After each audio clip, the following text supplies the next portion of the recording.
Solar energy has existed as long as our sun, and human beings have found ways to harness its power in one form or fashion for thousands of years. It's helped us light fires, provides warmth and illumination, and its UV rays even allow for our body to synthesize important vitamins. It even allows us to tell the time, which is what we're focusing on today. Ancient Babylon used sundials, a play of light and shadow from the changing position of the Earth in relation to the sun, to track the passage of time. But it wasn't until the late 20th century, circa 1970, however, that American engineer Roger Riehl officially debuted a way to harness the sun's energy to power the movement of a wristwatch and provide the power for a digital LED display. Naming it the Synchronar 2100, Riehl kickstarted a wave of solar-powered watch innovation and adoption, with already electronically inclined Japanese watchmakers like Citizen, Casio, and Seiko quickly following suit. As we take a closer look at a roundup of our favorite modern solar-powered watches, we'll thoroughly explain how far the technology has come since its adoption, and explain how the current solar-powered calibers operate, so you can walk away with a thorough understanding to make a more informed purchase. And as always, focus your attention on the first half of our guide for budget solar watches and the last half for more premium selections, as our guides are always organized by price. So without anything further, let's dive right in with our first solar-powered watch from G-Shock. G-Shocks are just excellent watches, calibers aside, but their extensive use of solar, or excuse us, tough solar movements, powering a mass of models only sweetens the pot.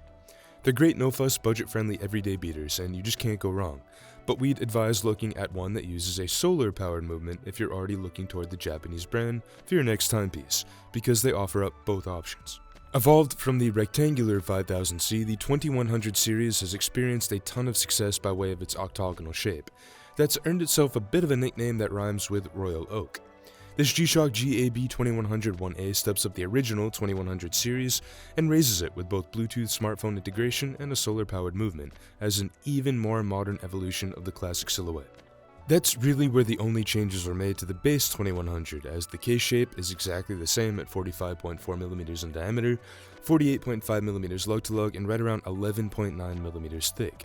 And it uses the same blacked-out carbon-infused resin construction and a highly shock-resistant carbon core guard inner assembly. Under the mineral glass, there's now also just a pop of color in a blue, yellow, and red scheme, and looking closely, we also notice a subtle sunburst pattern on the dial background that gives it just an added touch of complexity against the overall matte build, and heaps of lume within the handset itself. But under the mineral glass, there's now also just a pop of color in a blue, yellow, red scheme. Looking closely, we also notice a subtle sunburst pattern on the dial background that gives it just a touch of added complexity against the overall matted build. As the screw-down caseback indicates, the GAB 2100 1A comes equipped with smartphone linking to the Casio Watches app, where you can control all the watch's features remotely if you so choose. We won't get into the entire process of pairing the watch with a smartphone, but it's as simple as following the prompts with the watch on your wrist or sitting next to the phone. The original 2100 uses a series of small Phillips screws to hold in the resin strap to the main case. We fully appreciate that the GAB 2100 1A is tethered to the wrist with, yes, the same standard resin strap, but this time they swapped the screws for far more convenient quick-release spring bars. Although the screws are still there, you'll see, but they're just present for show, keeping the watch looking as tough as ever. All of its functions run off a solar-powered movement inside the hyper-built carbon core inner structure. G-Shock launched solar in the late 1990s and have since built the caliber, with obvious improvements since the original iteration, into a wide range of models in virtually every G-Shock family. Just as Citizen calls their SolarTech EcoDrive, G-Shock opted for Tough Solar, making complete sense inside watches with such a hard-wearing build. That being said, there's no actual difference between Tough Solar and Solar, it's simply a naming convention to clear up any confusion. Timex's use of solar power hasn't been as extensive as Casio G-Shock. They've largely opted for plain old quartz calibers or more mechanically leaning automatics. However, Timex has recently revamped their outdoor-oriented expedition line with a slew of new models in the past year or two, and one of the latest is a 36mm solar-powered field watch gem. The Expedition North Field Solar 36mm is the smallest in the Expedition line, solar or not, but it punches well above its weight class, size class, offering up a highly attractive traditional military-inspired design, a lovely matte case finish that reminds us a lot of Hamilton's iconic khaki field, 100 meters of water-resistant utility begging to be let outdoors courtesy of the screw-down crown and caseback, and a solar-powered caliber, well hidden beneath the textured matte black dial. 36mm across the wrist with a 45.5mm lug-to-lug and an 8mm thickness. Essentially, they've proportioned down the existing 41mm field post solar to a more true-to-form field watch dimension. That is, right around the size of the Dirty Dozen field watches issued to GI soldiers when they were actually worn as wartime tools. But obviously theirs did not come solar-powered like our modern Timex here. Beneath the sapphire, and beneath the very traditional design dial with its concentric 24-hour Arabic numerals, generous amounts of lume, and hints of red interest on the chapter ring, lies a solar-powered movement. But you'd have a difficult time actually knowing if the dial didn't spell it out explicitly just below the handset. When solar-powered calibers were new and all the rage, they employed pretty obvious unobscured solar panels to absorb the photons. Just take a look at Riehl's Synchronar and you'll see two chunky panels right on top of the case. We've come a long way, however, and now even budget-oriented watchmakers like Timex do an excellent job allowing their calibers to do the work quietly behind the scenes, without any obvious visual difference in their outward presentation. This particular Japanese solar quartz provides 4 months of power reserve, meaning you could fully charge the cell, stick the field watch in a drawer, and pick it right back up months later to see its hands still ticking away. You'll also notice that the watch might beat at 2-second increments instead of 1 right when you pull it out of the box or the drawer, and this is completely normal. That's essentially your low battery indicator. It does this to save energy, and as a byproduct, that lets you know it's time for some sunshine. This isn't a Timex-only function, by the way. You'll find this is the case with a fair amount of other solar-powered watches. Now, we haven't always been fans of Timex's bracelets or strap options. They're okay in relation to the price tags most of the time, but this one's well executed through and through for the most part, coming in a genuine eco-friendly leather, a nice dark finish on the exterior, red contrast stitching matching the subtle red details on the dial, and the highly convenient quick-release lug bars make switching out the 18mm default painless and toolless. Now back to Japan for our next solar-powered selection, where Citizen offers up a whole slew of solar-powered watches with highly attainable price points, powered by their own solar-powered creations called the EcoDrive calibers. Citizen isn't conservative with its use of the solar-powered EcoDrive calibers. They're well worn within virtually every one of their families, but we think any watch that sees the outdoors more than most, a watch with an adventurous spirit, so to say, makes more sense to house a solar-powered caliber than any other. As such, we chose the Citizen Nighthawk Blue Angel's World Chronograph AT. AT abbreviated for Atomic Timekeeping. In terms of everyday convenience, you're getting both reliable solar power and atomic, or radio-controlled timekeeping that's extremely accurate and self-regulating. Here's the brief breakdown if you're not already familiar. The Nighthawk's time is radio-controlled and synced to 4 atomic clocks around the globe located in the US, Japan, China, and Germany. We won't dive into the nitty-gritty details of exactly how atomic clocks work, but in layman's, atomic clocks use the resonance frequencies of atoms to regulate time, and then they broadcast these averages around the globe, functioning as a baseline or global benchmark. Receiving regular radio updates from these clocks provides insanely accurate, self-regulating timekeeping that's a fantastic value for the current MSRP a touch over $600. So a bit more about Citizen's partnership with the Blue Angels. It has spanned over 25 years now, and it began with the Citizen Blue Angels Navihawk, each maintaining the blue and yellow color scheme of the elite US Naval Squadron. Each subsequent release has been packed with utility. I mean, just look at the dial under the sapphire.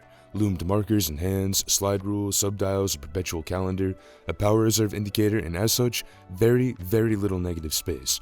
It certainly evokes other navigator-like pilot watches with all its visually complex qualities. In terms of the stainless case, we have a 43mm diameter, an approximate 48mm lug-to-lug, and a thickness just over 12mm. All in all, the 43mm diameter is hefty on the wrist, but a lot of this is mitigated by the sub 50mm lug-to-lug, and the thickness here allows the watch to easily slip under a cuff without any issues. 200 meters of water resistance, pushers at the 2, 4, and 8, crown guards protecting the 3 o'clock unit, and a case back featuring the Blue Angels insignia. Beating at its heart is the H800 EcoDrive movement that uses any and all available light, solar or artificial, to keep the reserve topped off, which has a lifespan of up to 6 months. And we love the handsome 3-link bracelet. It's tangibly well built for the price, has a mix of brushed and highly polished details, comes with a compact fold-over clasp with hidden push buttons, and 2 micro adjustments to help dial in a fit. Next, we're going to have a bit of fun with a watch that we featured quite often with a solar-powered reissue of the Seiko Prospex Diver Reference H558-5000 from the early 1980s that soared in popularity courtesy of iconic 80s films like A View to Kill, Predator, and Commando. Actor Arnold Schwarzenegger catapulted the rugged diver into true cult status by adorning the matte black unit on the wrist during hyper-stylized action-packed sequences. It's been synonymous with the perception of tactical rugged utility ever since, with the H558 and SNJ025 references commonly referred to now as simply the Arnie. In 2019, Seiko modernized the original much-loved 1982 hybrid diver's watch by integrating solar quartz internals, while largely keeping the overall silhouette firmly planted in the 1980s retro-futuristic zeitgeist. That is to say, it looks almost exactly like the original. With the Seiko Arnie, the analog-digital interface feels almost like a prediction of where technology may have been headed as pop culture began to ponder what the 21st century may have had in store. Flying cars? Killer robots? Who knows? At 47.8mm, the Arnie has relatively substantial wrist presence for most wearers if you're assessing case diameter alone.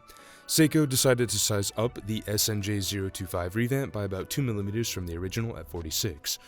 Though overall, with a 14.4mm thickness, a 51mm lug-to-lug, and an 11.2 ounce total weight, the 2019 reissue largely stays true to the 80s blueprint. The high-polished stainless steel lugs only protrude from the shroud a few millimeters, which allows the lug-to-lug to stay well proportioned to the main case. What may wear large at pushing 50mm in diameter with normal-length lugs, the Arnie actually wears in the mid-40s on the wrist. And visually, the black plastic outer shroud and the protruding and highly polished stainless steel pushers, crown, and lugs render the style of the Arnie with a robotic air. With 200 meters of water resistance, screw-down push buttons, and a unidirectional 120-click rotating bezel, the Arnie affords generous utility. The impetus behind the new Arnie's release was to infuse the original H558 with modern tech, and the byproduct is a much-loved digital readout, now backed up by a solar-powered quartz movement. Functionally, the Arnie has a wide range of time zones to choose from, can display the day of the week and the day of the month, has a programmable alarm, and a stopwatch with timing capabilities of up to 100 hours. Among its most notable features, setting the time is one of the standouts. First, pull out the crown and use the crown to cycle through the hour and minutes displayed on the digital readout by spinning clockwise or counterclockwise. After confirming the time with a quick push in of the crown, the analog hour and minute hands automatically and rapidly rotate into place, syncing the analog interface with the digital readout. It's really just a ton of fun. The SNJ025 Arnie ships with a 22mm black silicone diver strap secured with stainless steel buckle hardware and a brushed finish that contrasts nicely against the highly polished elements of the inner case. It conforms to the wrist in an effortlessly comfortable manner right out of the box, with a rubbery feel that bakes in a touch of stretch to accommodate any slight changes in the wrist size throughout the day. Alright, we're back with another citizen. Hey, you can't blame us for including two in a solar-powered watch guide. They indisputably make some of the most popular, utilitarian, and highly affordable solar-powered watches on the market. So we wanted to highlight a diver from the brand with the Promaster Dive BN023004E, nicknamed the Orca for short for its swatchy, patchy black and white styling. Citizen having used the killer whale as direct inspiration and marketing it as such. Just look at the case back. One of the most unique build characteristics is obviously the bezel, which maintains a really high degree of depth, the black portion sloping downward while its silver components pitch up. While the bezel does have a grippy coin edge finish, you can also just as easily use these silver ellipses to rotate the unidirectional timing bezel all the same. We'd imagine this is incredibly handy at depth, especially if you're wearing gloves. The Citizen Orca was actually a 2006 creation that went on ice briefly and then came back into production again in its most recent form circa 2022. And it's a ton of fun, but backed by serious diving utility. ISO compliance with 200 meters of water resistance and a knurled screw-down crown, a 316L stainless steel case, and a reliable E168 solar-powered EcoDrive caliber. On the wrist, the Orca is 46mm in diameter with an approximate 50mm lug-to-lug and a substantial 14.5mm thickness. It's a Promaster that certainly has a lot more wrist presence than any other divers in the family, thinking specifically about the standard BN0150-28E Promaster diver, for example. Under a convex mineral crystal, we have framed white dial markers matching the timing bezel's unique elliptical shapes, and we can see these being extremely readable underwater. No doubt because of their size, but they also stand out against a black background with a high degree of contrast. Plus, they're set with heaps of lume. And the arrow handset is large and it really can't be missed, especially with the bright orange of the minute hand that matches the dial text above the 6, yet the orange shade here is a touch different from the red accents we get on the bezel. The E168 EcoDrive caliber is a widely used Promaster movement, a true solar-powered workhorse in Citizen's diver catalog that's well-known and well-loved, with an approximate 6-month reserve and decent accuracy. Plus, if you're not familiar with EcoDrive, it has the ability to harness any and all available light sources for power, not solely limited to the sun. That being said, any ambient or artificial light sources won't top off the reserve nearly as fast as our star. But that goes for most all solar-powered movements nowadays. Like most other Promasters, the Orca's rubber dive strap is comfy, but a main complaint here is the design that makes it rather difficult to find any other third-party options if you want to mix it up. Take a look at the lug width. It measures just 14mm across at the narrowest part, so you can see how that poses some challenges. There are folks who have successfully made some modifications and have been able to attach a third-party option, but obviously this strap is harder than most to swap out. Solar-powered watches come in all shapes and all sizes, and that's one of the things we set out to demonstrate in this guide. Looking for a solar-powered dress watch? Sure. Everyday go anywhere do anything watch? Sure. Diver, pilot, field watch? Yes, yes, and yes. How about a solar-powered racing-inspired watch? You guessed it, yes again. The Casio Edifice Windflow checks this box exactly, and it serves as a great alternative to a slew of vintage mechanical racing watches with markedly retro designs being reissued by the dozen. How come? Well, for starters, design-wise, the Windflow's quite obviously taken a page from modern motorsports, Formula 1 to be exact. Check out the carbon fiber case design, specifically from this side. The aptly named Edifice Windflow uses angular vent-like notches that attempt to depict the flow of air currents around a Formula 1 race car as it navigates the course. Carbon fiber, of course, a popular material in motorsports for its high strength to low weight ratio, a tight-packed gauge-like dial design featuring tons of sharp angles, a myriad of distinct metal finishes, and a high degree of depth, and a bracelet that evokes the look and feel of air vents as well. Although the main case, spanning 48.2mm in diameter by 47.6mm lug-to-lug and 11.9mm thick, is carbon fiber, the bezel that sits atop is stainless steel with a black ion plating and embossed numerals. Controlling the digital analog interface are these two standard-looking pushers at the 2 and the 4. On the left, however, is where you have the airflow-inspired buttons that embody a more angular form than their standard circular units on the other side of the case, with the 8 o'clock changing modes and the 10 for adjustments and resetting. One of Casio's own tough solar movements powers the Windfall, and it provides a virtually maintenance-free wear. Much like Citizen's EcoDrive, Tough Solar also allows for charging with artificial light, not just energy from the sun. This is largely the case with a lot of modern solar movements, but it's worth noting that although you can use artificial light, your charging speeds will be much slower than using full sun to top off a reserve. Function set, much like other smart-friendly Casios and G-Shocks, come filled to the brim with features, all of which are remotely accessible with smartphone Bluetooth connectivity via the Casio Watches app, the same one we showed you with our very first G-Shock selection. This particular Edifice Windfall sports a tapered 3-link black ion-plated bracelet with a fold-over push-button clasp for the current $300 MSRP. Although it's not a huge shocker for the sticker price, the bracelet did feel like it fell a little short compared to the attention to detail with the main case. Moving on. The DW5000C was G-Shock's original hyper-durable creation courtesy of Casio engineer Kiko Ibe. Since then, they've introduced plenty of other squared-off 5000C inspired models, many with tough solar-powered calibers. What we have here is the Full Metal GMWB 5000 GD9, a member of the Full Metal GMWB 5000 series, that sees the original 5000C raised with a metal case and a whole litany of modern upgrades. These include Bluetooth smartphone connectivity for full mobile app control, a time correction system similar to the Atomic Time feature in the Citizen Blue Angel we spoke about a moment ago that uses multi-band 6 to self-regulate, and a film solar cell with an STN liquid crystal display. Right now you have about 16 full metal options. One of our favorites is this fully ion-plated gold version. However, if you want something more stealthy, there's an all-black option as well as a silver, rose gold, camo, red and purple Bordeaux option to name a few, with the same feature set and tough solar caliber at their core. Yes, the exterior is full metal, but in typical G-Shock form, they did not stop there. Inside is a fine resin cushioning system between the bezel case and the inner case to even further bolster the main case's shock resistance. On the 180, the screw-down caseback has also taken on increased specifications, including a DLC or diamond-like carbon treatment, and a design that makes it even more airtight than any previous generation.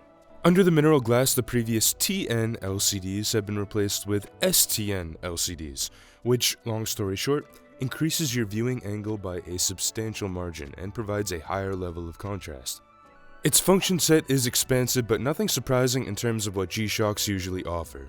Lately, G-Shock's really been pushing smartphone linking by way of the Casio Watches app and the now phased out G-Shock Connected app, where you can remotely control all of the watch's features: timing, world time, alarms, and a calendar, to name only a few.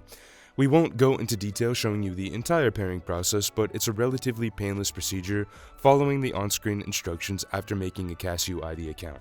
This G-Shock is full stainless steel through and through, continuing the gold ion plating onto the single-link dimpled metal bracelet. You wouldn't be able to tell unless you look closely, but there's also a really convenient pin mechanism built into the links at play here. They're not screw pins or push pins, but instead, they function much like lug bars. In other words, they're spring pins, and you simply push the pins inward and pull the links apart to make macro adjustments. Micro adjustments, however, still happen where they normally would within the clasp. Seiko's 7A28 was the world's first analog quartz chronograph caliber, debuting back in the early 1980s. So today we're looking at a modern solar-powered analog quartz tribute named the Speedtimer SFJ001, keeping the 1/100th of a second stopwatch function the 7A28 pioneered. We know that we have some eagle eyes in the audience, so before anyone points it out, we do only have a sample speed timer to show you here today, so apologies for the lack of movement across the dial in advance. But we hope to give you an excellent idea about overall build quality and how the speed timer might look on your wrist. Our wearer for this guide with a dimension just under 8 inches for context. This is a really unique looking chronograph. It's far more common to see a chronograph, Seiko or not, with 3 subdials instead of 4. One of the only other non-Seiko toolish chronographs to do this we can think of off the top of our heads is a Breitling Navitimer Airborne, and even then the dial looks far more traditional even with the extra subdial addition. That being said, take a look at Seiko's own kinetic chronograph in the late 1990s and you can clearly see a hefty amount of crossover here. All in all, it looks a touch more complicated than it actually is, with the robotic-like pushers at each quadrant and the slew of timing functions. But if you hone in and dissect the components one by one, it's actually a really straightforward creation. But before we do that, let's get the obligatory out of the way. The brushed stainless steel case measures 42mm in diameter with a 48.3mm lug-to-lug and a 12.9mm thickness. Maintains 100 meters of water resistance, which is solid for a chronograph, no complaints there, and a curved sapphire with an anti-reflective coating applied to the inner surface. Now back to the dial. Above the 6 is your normal time telling with an hour and minute hand inset with loom that ticks past loom markers, though it were a traditional 2 or 3 hander. That is, until you activate the chronograph mode, then the hour hand quickly assumes a position behind the minute hand and it counts off seconds. Again, we apologize you can't see this movement in action, but we wanted to communicate this nonetheless. So technically yes, that does limit your ability to tell the time when using the chronograph features, but who really cares in the big scheme of things? It's fun, it's quirky, and that matches the wild nature of its appearance anyway. 1/10 and 1/100th of a second counters are located at the 10 and 2, a 30-second at the 12, and an adjustment crown at the 4 to set the time of the largest 6 o'clock subdial. Inside, Seiko builds in the new Solar Chronograph 8A50 caliber, which allows the watch to measure elapsed time in increments of 1/100th of a second, much like the original 7A28 caliber. The reserve stands at approximately 6 months, but Seiko even further specifies they arrived at this number only having used the stopwatch for 1 hour per day. That being said, it's a solar-powered movement, so if you're using it out in the bright sun, your reserve should stay at the same level even with regular use. While the metal bracelets on these 4 new speed timers are completely solid, they're not necessarily anything we haven't seen before from Seiko and could benefit from a few minor adjustments. We love the Jubilee adjacent styling, but we'd request both more micro adjustments on the clasp and also screw pin links to make sizing just a touch easier. For the current $900 price point, we think both of these requests are quite reasonable. Currently, there are 2 non-limited editions and 2 limited edition versions in this line. This white dial version and a black dial version are offered as non-limited runs, while the other 2, a World Athletics Championship Budapest 2023 limited edition and a Prospex Speedtimer 40th Anniversary limited edition, are available but in limited quantities, with air quotes, of approximately 4,000 units each. Just a few years before Heuer became Tag Heuer in the mid-80s, Heuer introduced the fledgling Aquaracer, positioning the watch as a water sports alternative to their extremely popular existing catalog of motorsports timepieces. We've seen a slew of Aquaracer releases since then, but perhaps one of the most notable is this 2022 release that sees the Aquaracer in its modern form, packed with a solar caliber. And as an outdoor-oriented piece since its inception, solar integration feels like a wholly natural evolution. This 40mm Aquaracer is perhaps the most capable water sports Aquaracer yet. Not only have they powered the watch with a low-maintenance solar movement, but it also comes fully constructed from lightweight and anti-corrosive grade 2 titanium, sandblasted to a highly matted finish across the main case, the bezel, and the bracelet. On the wrist, we're seeing 40mm across the case, including the crown between the guards with a compact 46.5mm lug-to-lug and a thin 10mm thickness. They're overall near perfect proportions for an everyday wear sports watch. What we like most, however, is that although it's perfectly capable of handling even the most extreme activities, it does so with a rugged, masculine appeal that you could easily wear very casually or just as well dressed up in white-collar attire. We say this because, well, just look beyond the case of the dial. It has such a sharp, brooding character with sturdy horizontal lines, a subtle sunburst texture radiating out from the center, sharp, loomed metallic frame markers, and a simple, elegant baton handset with just a pop of interest within the seconds and dial text set in light blue.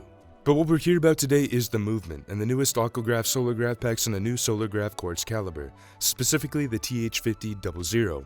Looking closely at the dial and the raised lines, our grooves actually exist for a reason, letting light through to the solar cells beneath the dial like a set of blinds. Like the other solar calibers we've highlighted, the TH5000 allows for 6 months of power on a full charge, which you're able to achieve if you have full direct sunlight for about 20 hours straight. Otherwise, a moderate amount of exposure over a few days should do the trick. Now focusing our attention to the bracelet, and we have to say just beautiful machining here as well. We love the design of the end link that allows the sandblasted main case to transition almost seamlessly to the sandblasted 3-link titanium bracelet. Tag kept the design sharp, with only the slightest curvature possible for the individual links, to provide just the right amount of comfort without losing the sharp, overall masculine approach. The clasp itself is nothing too notable as a standard push-button folding unit with a few micro-adjustments for honing in a fit. Okay, now as a last note, and trust us on this, go to Heuer's website and find the product page. We have this one linked in our description. The default image thumbnail actually moves, well, the seconds hand, that is, but it doesn't just loop. That's the live time synced up with your web browser. But they don't stop there. Look at the date window at the 3 o'clock as well. Now check the date on your computer or watch. Yep, the image here tells the time and the date live, and we just think that's insanely cool. Alright, as always, a sincere thank you for sticking with us to the end of the guide. Yes, even if you did jump around a bit. There are buckets of great solar-powered watches that couldn't all make an appearance in our guide today, but that doesn't mean they're not worth considering. As such, we'd always welcome your suggested favorites, so drop us a line below, and also make sure to check out our editorial guide as well.